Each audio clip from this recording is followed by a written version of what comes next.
कि शंकर पर जल चढ़ाने का क्या लाभ है। शिव महापुराण कहती है, अगर एक दिन, शिव महापुराण की कथा कहती है, मंगलवार को अगर शिव जी के मंदिर में, शंकर के मंदिर में जाकर एक लोटा पानी चढ़ाया जाता है तो हमारे कार्य में उन्नति होती है। कोई व्यापार नहीं चलता हो, ठेकेदारी हो, हनुमान जी के दूसरे नंबर का भाई गतिमान का स्मरण करो, हनुमान जी के उल्टे पांव का सिंदूर लाकर गतिमान का नाम लेकर स्वस्तिक बना दिया जाए व्यापार वाली जगह पर, तो व्यापार अच्छा चलने लगता है। महाराज कोई व्यक्ति पैसा खा गया, नहीं दे रहा, बहुत परेशान हो गए, मांग मांग कर दे गए, नहीं दे रहा, हाथ जोड़ लिया, पांव जोड़ लिया, सब कुछ कर लिया, नहीं दे रहा, तो हनुमान जी के तीसरे नंबर का भाई रतिमान, रतिमान, रतिमान, रतिमान का नाम लीजिए, पीपल के पत्ते पर लाल सिंदूर से जो व्यक्ति पैसा लेकर गया उसका नाम लेकर बहते हुए पानी में रतिमान का नाम लेकर छोड़ दीजिए। 15 दिन में रतिमान ऐसी उतावली मानक मचाता है कि उसको हाथ जोड़कर वो फोन लगाकर बोलता है, मैं पैसा लौटा दूंगा। रतिमान का स्मरण किया जाए। रतिमान, ध्यान दीजिएगा, हनुमान का एक स्मरण, पंचमुखी हनुमान का एक भाव।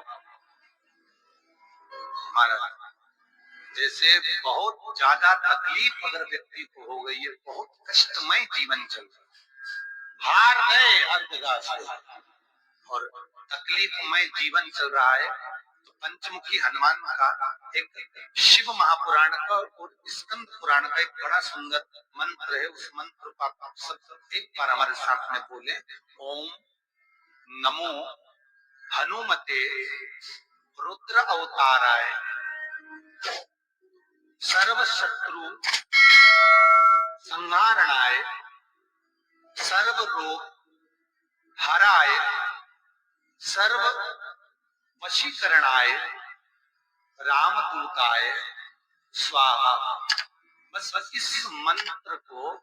हाथ में काली तिल लेकर, एक जौ लेकर और गूगल लेकर, थोड़ा सा उसमें गाय का घी डालकर, अंडे को या अग्नि को जलाकर इस मंत्र का 11 बार 21 बार जाप कर अपनी कामना कर छोड़ दीजिए। कैसा भी रोग हो, बीमारी हो, कष्ट हो, दुख हो, तकलीफ हो, 21 दिन के अंदर वो आनंद आना प्रारंभ कर देता है। इस मंत्र, स्कंद पुराण का, शिव महापुराण का ये मंत्र मूल बच्चा पंचमुखी हनुमान सुख दे। और एक और चीज याद रखिए महाराज, यदि कोई काम के लिए जा रहे हो, कोई व्यापार के लिए जा रहे हो या नौकरी करने के लिए जा रहे हो और लगी नहीं रही, बहुत तकलीफ पा रहे हो, सर्विस ही नहीं लग रही, बहुत कष्टमय हो गया, तो निवेदन करूंगा 5 पीपल के पत्ते पर बेसन के 5 लड्डू घर में बने हुए, गाय के घी के 5 लड्डू रख लो, उस लड्डू के बीचों बीच एक आटे का दिया और उसमें तिल्ली का तिल डालकर इसी मंत्र का प्रयोग कर पंचमुखी हनुमान का किसी भी हनुमान के मंदिर में जाकर, दक्षिण मुखी हनुमान के मंदिर में जाकर उसको रख कर जाइए। इसके बाद आप उस काम के लिए जाइए, आपका काम सफल हो जाएगा। आपको किसी को नहीं कहना पड़ेगा कि हाथ जोड़ना नहीं पड़ेगा, किसी के पाँव नहीं पड़ना पड़ेगा, तुरंत काम। बस इस मंत्र का स्मरण कर पंचमुखी हनुमान का भूतेश्वर जो मंत्र है सुख देगा। पूरे घर में वास्तु के हिसाब से केवल एक दीवार ऐसी होती है जहां पर हनुमान जी का चित्र लगाया जाए।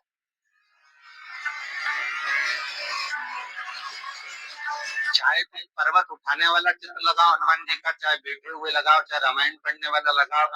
चाहे लंका दहन करने वाला लगाओ, चाहे राम नाम जपने वाला लगाओ, चाहे लक्ष्मण को संजीवनी देने वाला लगाओ, चाहे मौन मुद्रा में लगा दो, चाहे स्तुति में लगा दो, चाहे भजन में लगा दो, हनुमान जी का कोई भी चित्र लगता है तो न पूरब में लगेगा, न पश्चिम में लगेगा, न दक्षिण में लगेगा। हनुमान जी का अगर चित्र लगता है तो उत्तर के दीवार में दक्षिण को देते हुए लगेगा, केवल एक ही स्थान।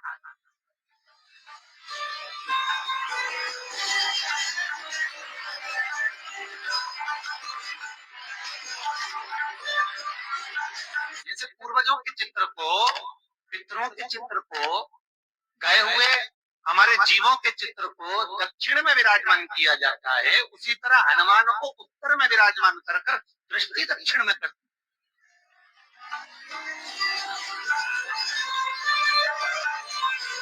घर में हनुमान जी के जितने फोटो होते हैं उसको केवल दक्षिण दिशा में लगा, उत्तर दिशा में लगा बिठा देते हैं और दक्षिण की ओर उनकी दृष्टि होना चाहिए, दक्षिण की ओर उनका मुख होना चाहिए। क्यों महाराज? अगर व्यक्ति के जीवन में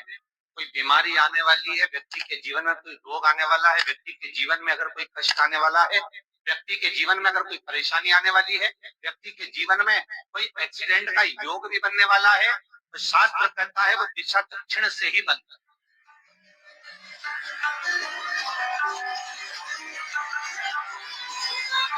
ये दक्षिण जो दिशा है ये यम की दिशा। यहाँ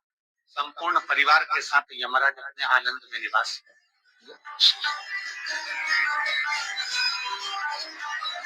और जब हमारे घर में हम ये नहीं करें कि आप हनुमान जी का फोटो लगाओ, हम ये भी नहीं करें, आपके घर में हो और आपने अगर विराजमान कर रखा है किसी दिशा में तो हमारा तो निवेदन रहेगा, अभी तक आपने अगर जैसा रखा पर एक बार दिशा बदल कर देखना कि रोग बीमारी कष्ट दुख तकलीफ में आपको लाभ मिला कि ना।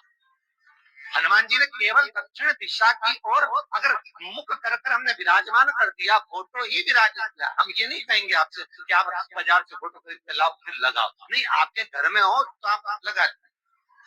आपके घर में हो तो विराजमान।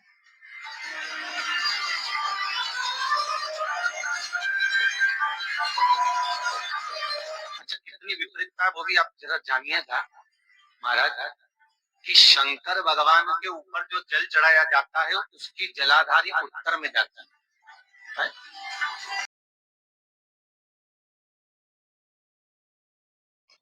काल का हरण करने वाला वो महाकाल ही हो सकता,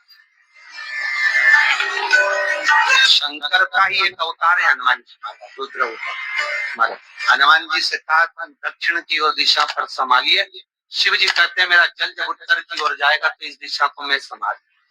चिंता न करें। जो स्मरण करने वाला होता है, भजन करने वाला होता है, कीर्तन करने वाला होता है, नाम जाप करने वाला होता है, उसका भी शास्त्र विधान करता है, उसका भी व्याख्यान वर्णन करता है कि जैसे एक दिशा के रूप में हनुमान जी महाराज को विराजमान कर दक्षिण की दिशा पर हम विजय, अर्थात रोग पर, बीमारी पर, कष्ट पर, तकलीफ पर हम विजय प्राप्त कर सकते। ऐसा नहीं कि ऐसा कोई रोग नहीं जिसकी दवा है, पर जब तक भगवान की कृपा नहीं होगी तब तक कोई औषधि मिल सकती, कुछ प्राप्त नहीं। जब भगवान करुणा करते हैं तो आप रूप कुछ न कुछ सुख की अनुभूति हो जाती है, अपने आप सुख का भान हो जाता है। तो जैसे दक्षिण का जो स्वामी तत्व है, दक्षिण पर जो दृष्टि देने वाला श्री हनुमान जी महाराज है, इसलिए हनुमान जी को उत्तर की दीवार पर विराजमान कर उनका मुख दक्षिण की ओर रखा जाता है। वास्तु शास्त्र के हिसाब से, वास्तु नियमों के हिसाब से सारे फोटो कहीं पर भी लगा सकते हो, पर हनुमान जी का अगर फोटो तुम्हारे घर में है, हनुमान जी अगर तुम्हारे घर में विराजमान है, हनुमान जी का चित्र तुम्हारे घर में विराजमान है, तो उसका मुख दक्षिण का होगा तो रोग बीमारी तकलीफ कष्ट ये सब दूर हटते। कई लोग प्रश्न करते हैं गुरु जी आप कहते हो कि हनुमान जी महाराज शंकर भगवान का एक अंश स्वरूप है, एक अंश। पूरी शिव महापुराण की कथा को उठाकर देखिए, स्कंद पुराण को, मत्स्य पुराण को, कूर्म पुराण को उठाकर देखिए, एक बाणासुर का चरित्र और एक श्री हनुमान जी महाराज का चरित्र बहुत सुंदर। शिव का एक अंश माता अंजना के तप साधना से शिव की प्रागट्यता और शंकर भगवान की प्रागट्यता से शंकर का स्वरूप प्रकट है। इसीलिए तो कहते हैं शंकर सुमन केसरी,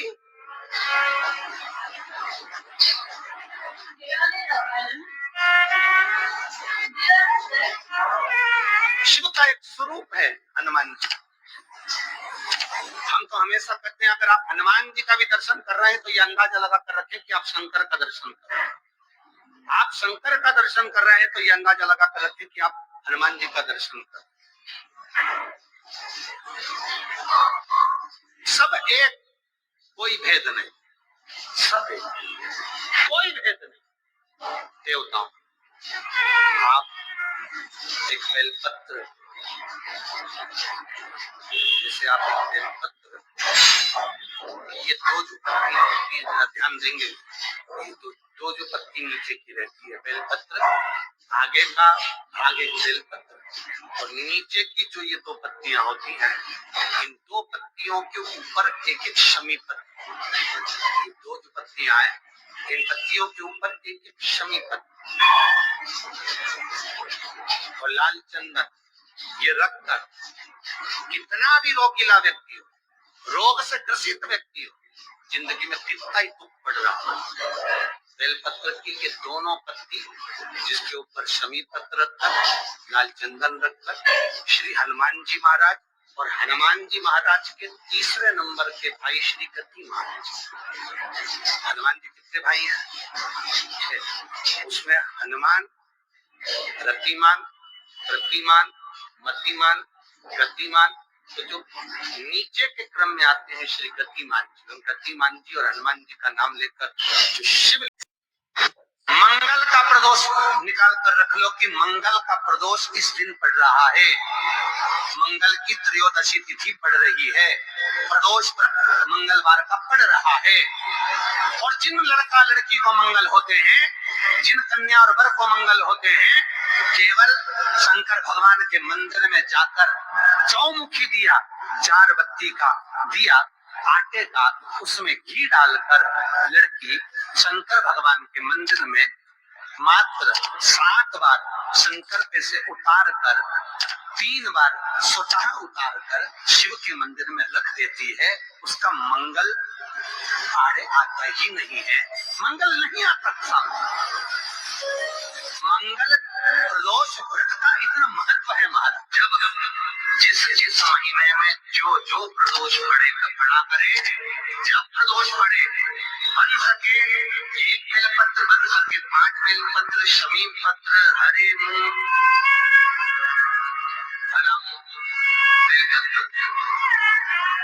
एक कलश के अंदर थोड़ा सा पानी लेकर 1 बेलपत्र, हरा मूंग, शमी पत्र डालकर और उसमें थोड़ा सा गुड़ डालकर भगवान शिव का स्मरण कर प्रदोष काल में मान लो कि काम आपका बहुत जरूरी है, बहुत दिनों से नहीं हो रहा, कर्जा बढ़ रहा है, धन नहीं आ रहा, व्यापार नहीं चल रहा, या कोई समस्या बहुत प्रबल है, एग्जाम में बैठे और नहीं हो रहा, परीक्षा भी दे दी है, रिजल्ट आने ही वाला है, तो भी प्रदोष काल में, प्रदोष के समय वो जल, मूंग, शमी पत्र और बेलपत्र और गुड़ का शंकर के शिवलिंग को समर्पित करना प्रारंभ कर दो। 2 या 3 प्रदोष करोगे, बाबा आपकी मनोकामना शीघ्र पूर्ण करेगा। शंकर भगवान पर चढ़े हुए जल जब नीचे की ओर आता है, जिस जगह पर जल गिरता है, उस जगह पर मात्र एक दुर्गा प्रदोष के दिन अपनी कामना कर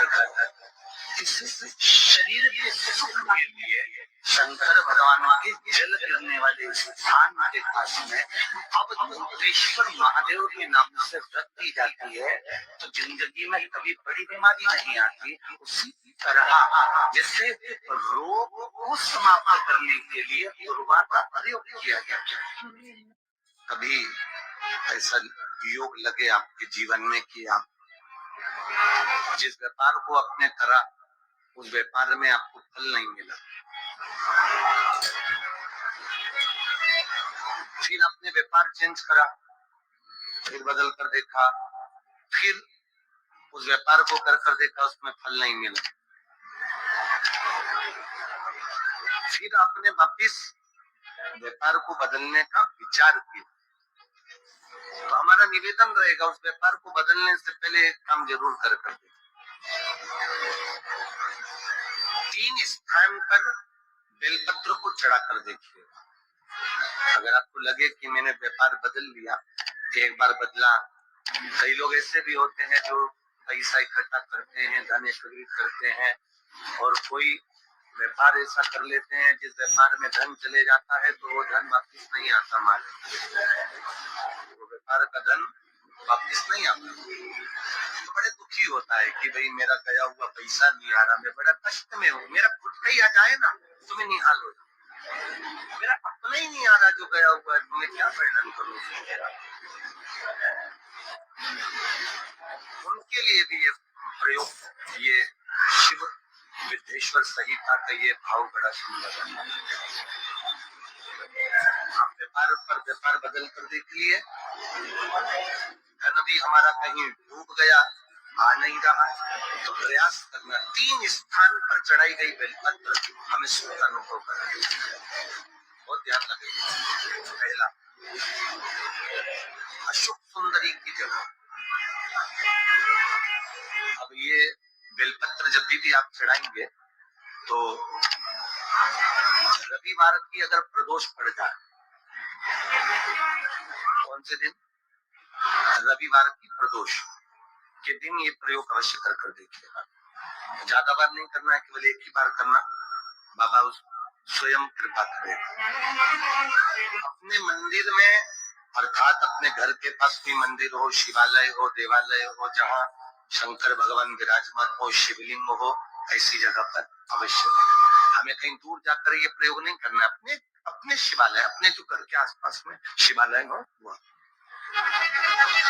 एक बेलपत्र अशोक सुंदरी वाली जगह। अब उसको अशोक सुंदरी की जगह पर भी चढ़ाने का तरीका क्या है, जब हम बेलपत्र चढ़ाएंगे तो उस बेलपत्र को चढ़ाते समय आपकी जो बेलपत्र की डंडी है, वो बेलपत्र, रविवार प्रदोष के दिन का ये उपाय महाराज, ये बेलपत्र की जो डंडी है, इस डंडी का भाग शिवलिंग की ओर होना चाहिए। ये जो डंडी है इसका भाग अशोक सुंदरी पर जब चढ़ाएंगे तो शिवलिंग की ओर इसका भाग होगा।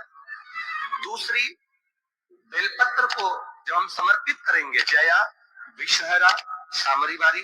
दौतली, देव, मान लो जलाधारी ऊपर नहीं है शंकर जी के, तो उसका स्मरण कर कर 5 कन्याओं का नाम लेकर जया, विषहरा, शामलीवारी, दौतली, देव, इनका स्मरण कर कर शंकर भगवान के शिवलिंग पर बेलपत्र रखेंगे। बेलपत्र कहाँ रखना है, आप अगर यहाँ बैठे हो तो आपके विपरीत में डंडी का मुख होना चाहिए। ये बेलपत्र की जो डंडी है इसका मुख आपके विपरीत में हो, आप यहाँ बैठे हो तो डंडी उधर